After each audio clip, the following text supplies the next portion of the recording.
আসসালামু আলাইকুম।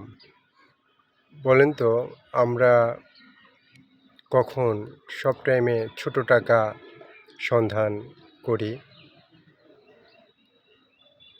কখন? মার্কেটে যেয়ে কি ছোট টাকার সন্ধান করি? না। বাজারে যেয়ে?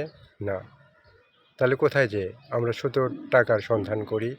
পকেটে সবচেয়ে ছোট টাকা আমরা কোন খাতে ব্যবহার করি?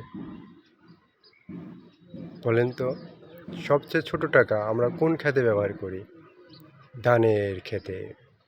যখন আমরা দান করব সবচেয়ে ছোট টাকা কোনটি বেছে বেছে 10 টাকা 5 টাকার নোট আমরা বের করি, কিন্তু পকেটে যদি 20 টাকাও থাকে আমরা সেই টাকা দান করতে চাই না। সবচেয়ে ছোট যে টাকা সে টাকায় দান করতে চাই।